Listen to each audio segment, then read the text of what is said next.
I've came out and I've got this job, I feel like there's a sense of like imposter syndrome almost, but like I've not just worked like the last 5 years for nothing, you know. I like to learn very like hands-on. If you don't fail at something, you've not learned anything. Like you need to fail at something to understand it. When I was younger, I sort of wanted to be a pilot, and he did also mention it was like relatively well paying, so If a student's listening to this, they're coming down 4th year, 5th year, they're looking for a job, what advice would you give to a student? seeing something that's built and just been like, I was a part of that, like I helped design that, like I ran a calculation for that pump, like I selected that pump, now it's there, you know, it's quite cool. Allan Sinclair, welcome to the Engineer Career Podcast. Thank you for having me. This is really exciting to have you on the podcast. I know. You and I have known each other for a little short of a year now. Yeah. And you're in industry. You've went through your studies and got the job you want, and I'm excited to kind of to share your story and to hear all about it. Proper adult now, no longer a uni student, you know. And I'm an adult as well, given the fact I've pressed the record button there as well. So let's go straight into it. What sparked your interest in engineering? Well, when I was younger, I sort of wanted to be a pilot. I thought I would just always like chop and change, like whatever I wanted to do. A bit indecisive in that aspect at a young age, like everyone else is. But so wanted to be a pilot, that was the one that stuck. And then sort of throughout high school, that started to change. Like in S3, I done my work placement in British Airways at like the hangar in Glasgow, and really enjoyed that. But I thought after it, maybe something a bit less hands-on, something a bit more technical. And always liked maths and physics at school, so I sort of, I guess when I had a chat with my high school physics teacher, he sort of like said, if you like maths and physics, like engineering could be like sort of for you. And he did also mention it was like relatively well paying, so I think that's what sort of solidified it for me. And then like my dad done an engineering degree as well, so sort of knew like what you can get out of it almost. Yeah. So it was a good decision, I think. Yeah, I'm sure the well paid part has nothing to do with it. Yeah, not at all. Not at all. For the love of the game. Love the game, absolutely. So talk me through, you know, obviously like most students at school who decide to kind of complete the full 6 years. At what point did you start to think engineering and your route into engineering? Because we know that apprenticeships, college, universities are there. What was becoming the route for you? Well, initially, I thought I didn't want to go to uni at all. Like, it wasn't. I didn't think it was for me. I think mainly that was due to the fact that in high school I didn't apply myself as best as I could have. Sort of just procrastinating. When it came to studying for like my hires mainly, but then like my sister and all my cousins went to uni, so I just thought that was the natural progression. So I applied for apprenticeships and uni, just all engineering, and luckily I got some offers. So I was actually supposed to go to Cali, and then it was 2020, so COVID hit and I never got to sit my S6 exams. So then I had an unconditional for UWS, so I went there instead. And brilliant. Yeah. Round the corner then? Yeah, round the corner. I know, literally a 10-minute walk from the house. It was ideal. So talk me through how university started then. Obviously COVID, you're like many who listen to the podcast or follow Engineer Career connected in the community, have either started their studies or maybe in the middle of their studies right now, who have been affected by COVID. How did that affect your studying? It was definitely like challenging. I still remember the first like couple of classes was all on Zoom or like Teams, and it like I prefer to be in person and just like bounce off of people, and like it's so much easier to ask a question in person rather than sort of hide behind a camera and just speak to a room that you don't know who's listening. So it was definitely challenging in that aspect, like from like social, not getting to know any of your like fellow students and stuff. But as it sort of went on, it got more enjoyable, like trying to get into classes like as soon as we could and stuff. So yeah. So it was like mid degree then, so like 22, was that? Yeah, 21, I think 22? like in second year we started having a bit more classes in person. It's actually so long ago now. But yeah, I think we might have had a couple in first year in person because like obviously it kept coming out of lockdown, going back in. But yeah, it was good to just sort of see other people on your course and not just like pictures on a screen with a name. You know, you don't know who these people are. Definitely, it's obviously part of the university experience as well, isn't it? Being around people and the social aspect of it, and it's really important. So, mechanical engineering. Why mechanical engineering? Why did you come up? Was it the physics that drove you towards that, or? Well, when I done my UCAS, I applied for like just mechanical and aeronautical degrees. Like I said earlier, wanted to be a pilot. I thought that was quite interesting. But then I had a conversation with like the careers advisor in school, and I was chatting about like mechanical, like more job prospects. I was like thinking like long term with that, and I think it was like the wise decision that my younger self made, just to be able to go into uni with a more like broader bank of like knowledge, and then just come out and sort of like getting to know what you like, what you don't like, and then being able to like go from there. Sort of taster for everything. You've triggered something in my mind when you're saying that the broader bank. Someone asked me the other day about the misconceptions of engineering, and like a mechanical engineer as well, like yourself, and I know it's consistent across all of them. People think mechanical engineering, it's some people, or there's a perception that mechanical is a set type of engineering, but even under mechanical engineering, you've then got, well, every element. You've got your, well, whether it's CAD based, CAE based, whether it's your thermal based, whether it's your actual raw mechanics based. There's so much underneath it. The automotive element comes under it, your dynamics. It is quite interesting, isn't it? Did that open your mind when you went into the course, that you realised it was kind of more than just, I don't know, mechanics of a car, which some people like I think at that age as well, you don't fully know what it is. Like, you're applying for these courses and you've got a rough understanding of it, and it's not until maybe like third year or fourth year of uni where you start to think like, oh, what can I like actually apply for when I'm coming towards the end of my studies. Like, it's just crazy to think how diverse it is. Even though it's just like, oh, you're a mechanical engineer, you're an aeronautical engineer, you're a civil engineer, but it's like each discipline's just so diverse. Exactly. It's so diverse, but then the opposite of that is it's so important to then all be together, because in environments together, whether it's projects or, because I'm sure you've seen it in the workplace, the importance definitely. Because you're like, I'm working on jobs and I'm like chatting to civils, like electricals, and like folk that are doing CAD as well. So it definitely, like, one project isn't just delivered off of one engineer. Exactly. It's like multiple different disciplines. Definitely. So talk me through mechanical engineering. What part of it did you enjoy? Away from your not your work yet, but in terms of in the studies, was there something that was there elements of it you enjoyed or excelled in as such? I think like the parts that I excelled in and like I really enjoyed were probably like fluid dynamics and heat transfer. And I didn't really sort of get to dive into them until like later on in the degree.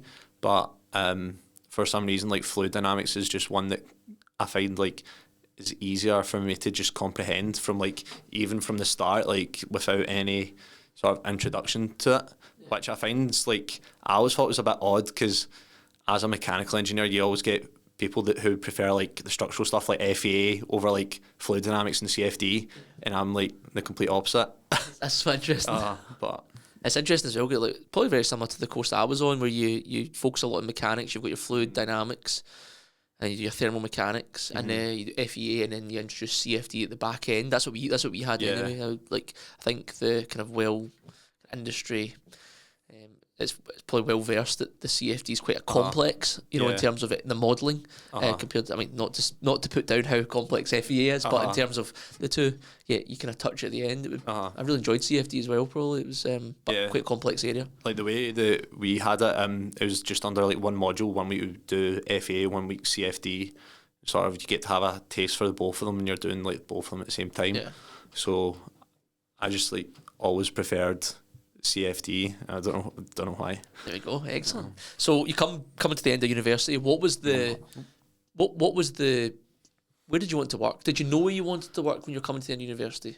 In terms of not the company, but in terms of like the sector and the type of engineering you were interested in getting involved in? Yeah, well, I always, like, throughout fourth and fifth year, I knew, like, fluid dynamics was interesting to me. So I thought, why not apply for, like, jobs that are, like, manage, like, fluids? So I applied for quite a few in that aspect. But I didn't know, like, because it's like we said earlier, it's so broad still. Like, even if you're wanting to do one aspect of engineering, there's different, like, disciplines still that you could use that in, if that makes sense. So, It's so varied and so many varied opportunities. yeah, definitely. And I think, like, as a person, I feel I don't know what I want to do until I try it. Like, I need to try things and decide for myself if I like them or if I don't. But yeah, definitely like what I'm doing now. And when you were at university, did you do any summer placements? Did you do any internships or get access to any companies or industry as such? Yeah, so all the lecturers would post, like, internships and stuff, but I like to, like, spend my summers, like, socialising, travelling and stuff. So I done, like, 2 summers at Camp America, which I really enjoyed, and I wouldn't change, like, for anything. But I definitely think there is an advantage, a disadvantage to doing both. Like, if I had my summer between first and second year, really, I would have went and done, like, Camp America, and then maybe in between second and third year, or between third and fourth year, like, went and tried and got an internship. But it's just the cards you're dealt, unfortunately, when you get a world pandemic. Absolutely, and it's a competitive environment around the work placements, which obviously we hope changes over time, because certainly around that second the summer of second year upwards, you want to be trying to get into industry and get experience. Definitely a foot in the door. So talk me through your role now then. So that's what, since September you've been a graduate design engineer. Talk me through it. So started back in September, like you said, and yeah, it was just sort of, first week was very, like, introductory, like, just, like, learning, and then I felt like I've been, like, chucked in the deep end, which is, like, a good thing for me. I like to learn very, like, hands-on, like, try and like fail at things. Like, I think if you don't fail at something, you've not learned anything. Like, you need to fail at something to understand it. So yeah, trying to think. It feels like it wasn't that long ago, but it's been about 5 months now. So yeah, been working on a couple of different jobs. Like, been working on one main job for the last, like, 2 months, which has been really good. A bit more of it's like a smaller job, but it's a bit more of a hands-on approach, which I like. So get to sort of look at all aspects of the job rather than just being like, on this big job, look at this one small detail, whereas I get to, like, touch base on everything. So if the student listens to this and they're interested in what you do, explain what a day looks like or a week looks like within. So sorry, I've not even mentioned. So I'm a. I know. I'm like, should you try and sell the role here? Yeah. So I'm a graduate design engineer for a company called Vital Energy, which is, like, a building services company. So what I do is I design, like, heating for like a building or a wider area network. So yeah, I'm trying to think. It's like kind of, I feel like it's almost hard to describe, but yeah. So day to day, probably perform calculations, like size the equipment that I need, make sure it's, like, compliant with like your legislation, like CIBSE, CP1, or, like, other British standards. Use them for, like, part of my design and sort of integrate them into what we do. So yeah. And I guess then, well, someone explained to me, I think it was actually one of the last podcasts I recorded, like the vital organs of a building is what building services engineers essentially design and install. Heating, ventilation, water, fire comes into it as well, safety, etc. So it is an interesting field, and probably not a field when you're a mechanical engineer at university we go into much. But whereas you study building services, which I know GCU and Heriot Watt have quite strong courses on. Obviously, it's very much specific. But then I would then change it over and say building services engineers are doing mechanical engineering just because I'm kind of quite a niche area. Yeah, So. I would agree. Like I never fully knew that I could use my degree for what I do now, but yeah, it's like so. It's got a good like sort of technical background, and having that understanding in what I do now, it's just. Sorry, I'm losing my words here. But that's all right. But you're building, but I think it's quite good because I think what you're maybe. I'll put words in your mouth. You're developing your awareness of it all at the moment. Yeah, definitely. I'm still very like early on in my career. Like 5 months isn't anything compared to like 40 years or so. You know. What's really important is, and this is where my next question comes in, is if a student's listening to this, they're coming down 4th year, 5th year, they're looking for a job. What would be the reflecting on your interview process and the skills that you've been not only developing, but the skills that you use now that you built up doing Camp America, etc. Yeah. What advice would you give to a student? So when I was in uni, I was the president of the basketball club for like 2 or 3 years, and I think sport is a big thing that's you gain a lot of transferable skills. Like I was on the sports development group at uni at UWS, which I'm like sort of liaising between the staff at the uni and the students that are partaking in the sport. So through that, I got to go on the Scottish Student Sport Leadership Programme, or I can't remember the full title of it, but went and done that, and it sort of taught us how these skills that we learn through sport can be applied in the workplace as well, and how we can like further develop them for our sport as well. So that was the one thing that I would always say to like a student: if you're not involved in sport or even any other form of like society or group, get involved. It's a good way to like meet people and develop interpersonal skills. Yeah. Like I like to go into work and just chat to people.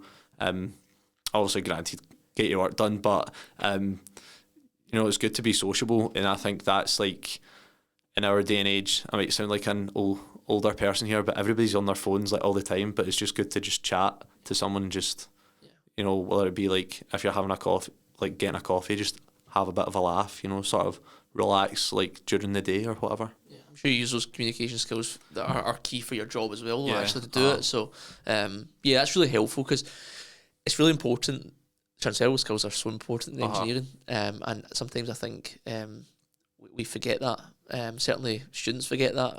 And the one thing that I through engineering career and through the community we've got and the different master classes we run is that it's not you don't have the skills and the transferable skills. It's your ability to identify where you're using them and what they are when you're using them. Yeah. And you know, like you said, if you're at university and college, part-time jobs, societies, be it sport, and the different exposure you get to people and to experiences are fundamental. Yeah, 100%. So in terms of your career so far, then obviously I know it's been fairly short so far, but in terms of people and mentors, who have been important to you as someone that's building their career as an engineer just now? So definitely like in the office, I think there's about like 12 or 13 of us. I mainly work with one of the senior engineers, and it's me and him that are mainly on the current project that I'm working on, and just being able to like sort of learn from him and just question things, like not just accepting them all the time, just being like, oh, why? Like throw a sort of spanner in the works, and because it makes them think, and then having them teaching it to you is like solidifies it for them, and it helps me learn. So sort of working with like senior people in the office is just better, like helps us all learn. Exactly. And you're using that you're using their capability and learning from them, which is so important. I guess the phrase I've used a lot is ask the question. If you don't ask it, you're not going to know. Like definitely, like when I first started, I would always feel a bit like scared to ask a question, but it's like now I feel like if I don't know something, other people will know. Just ask. Like you've got to learn somehow. Like, yeah, you've got a degree, but doesn't mean you know everything. No, absolutely, but I love that. I love it. Chartership. Have you thought about chartership or Yeah. professional registration? Because there's different stages, obviously. So as of like 2 weeks ago, I'm now associate member IMechE. So yeah, definitely want to work towards my chartership and hopefully gain that CEng status in the future. What we were chatting about earlier, like different aspects of mechanical engineering. When you go on and apply, it's like you tick the boxes that like the fields of interest, and I'm like, oh my days, this list is so long, and I'm just like clicking one or two things on this list.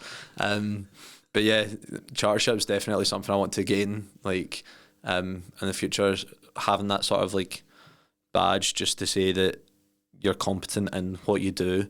It just gives you a sense of security, I guess. And I feel like when I went to uni and then I've came out and I've got this job, I feel like there's a sense of like imposter syndrome almost. But like I've not just worked like the last 5 years for nothing, you know. But I feel like having that associate membership is like a sort of like thing to say that, oh yeah, you are an engineer, you're working towards becoming better as well. So it's definitely something that I want to achieve later down the line. Brilliant. No, thanks for sharing that. It's really useful to hear that. Had you thought about professional membership when you were at university? Was it? Yeah. Did you think about? So I always remember one of my lecturers like going on and on. It's like once you get into the industry, you need to go for chartership. You need to go for chartership, and like he would always say to like other students if they done like quite well in their dissertation or something, it's like, oh, get this published so it's easier for chartership. So it was definitely something that was sort of, I feel like, encouraged and embedded in me from uni. So I've sort of like I said earlier as well, like for me, university was the next progression from school. I think after university, chartership's the next progression for me as well. So hopefully get that in a couple of years. Absolutely. And so I know we've covered it already, but would there be one bit of advice that you would give to a student right now? So someone that's in their studying, could be in first year, could be in fifth year. Is there a bit of advice or some advice you'd want to share with students? Well, it's definitely like, and if you're earlier on, like just sort of explore what options there are. Like I was chatting to folk in work earlier, like some people don't know like what we do or who we are as a company. Like I remember when we were chatting and you said Vital Energy and I'm like, who are they? So like obviously instantly Google, who are they? But yeah, there's like so many smaller companies, like I feel like everybody knows who big engineering companies are. It's like, and it's obviously like even some folk that don't do engineering will know who they are. But yeah, definitely just sort of do your research and like find out what options there are like for after uni. Sort of enjoy the uni lifestyle as well. I think like that's one of the main things for me is like I'm obviously just out of uni and I'm still texting like one of my best mates from uni like, oh, we just miss just sitting in uni, just having a laugh, just like making terrible jokes. Like me and him would just miss that. So but yeah, definitely sort of just take it and enjoy your experience at uni and do your research for what you want to do post uni, because there's nothing worse than leaving it to the last minute. I want you to talk yourself up with this question, okay? I'll try. I'm not the best at that. Yeah, well, what were your capabilities when you left university? So you leave with your degree. What do you think your capabilities were? Like they can be specific or it can be more general. Well, I always sort of like branded myself like good at teamwork, like potential for like leadership and like a solid technical foundation. And I think like those three are like good to be an engineer. So I was sort of like would always big myself up on them whenever I like, would come to an interview. And yeah, and here now. Absolutely. So yeah, I think that's what my sort of like strong points were like, and I think I gained them through like student sport and like sort of team projects at uni and stuff, like just working in a team, because you go into work, you work in a team as well. You don't just work on your Todd, you know. Yeah, absolutely. Oh, I love it. So you've mentioned chartership. Any other professional goals for the future? Definitely sort of just, you know, hopefully climb the ranks and sort of gain senior at some point as well, and sort of be able to like take on your own projects and have, you know, like maybe like a future graduate under your wing and sort of like help guide them, because it's good to see like other people flourish in the workplace and not just yourself. Like, you know, like I said, you're working as a team, so it's good for everybody in that team to do good. Yeah, that's interesting. Well, thanks for sharing that. So taking a step away from what you do now and specific to your degree, is there any part of engineering that's taking place now that you're fascinated by, or you're interested in, or that gives you the passion for engineering? Yeah, so I really like all the sort of the hydrogen stuff. So I remember we had a CPD recently about hydrogen like as a fuel source, and I just think like in terms of the sustainability aspect to it, that really fascinates me. Like my sister, she was always like sustainable practices just in life. She was like vegan for a really long time, just recently started eating fish, but still like vegan in every other way. So I feel like I've sort of adapted that from her. So yeah, like just the sustainable practices that I really like, and hopefully, you know, hydrogen, like what research is going on and how it could be implemented on like a larger scale is like quite fascinating to me. So I love it. And well, listen, thank you so much for joining me on the podcast. This has been really interesting. Thank you very much for having me. I always end with what keeps you passionate about engineering. So what does keep you passionate about engineering? Yeah, sort of like working on projects and seeing them progress and having that sort of Kaizen approach to like continuous development is definitely interesting. And yeah, just seeing it go from like one stage to the next. Like in my role, we pick up like designs at Rebar Stage 3 and see them out to construction. So like making that detailed design and then seeing something that's built and just been like, I was a part of that. Like I helped design that. Like I ran a calculation for that pump. Like I selected that pump. Now it's there. You know, it's quite cool. So yeah, no, thanks for sharing that. And again, thanks a lot for joining me on the podcast. No problem. Thank you very much for having me. Cheers.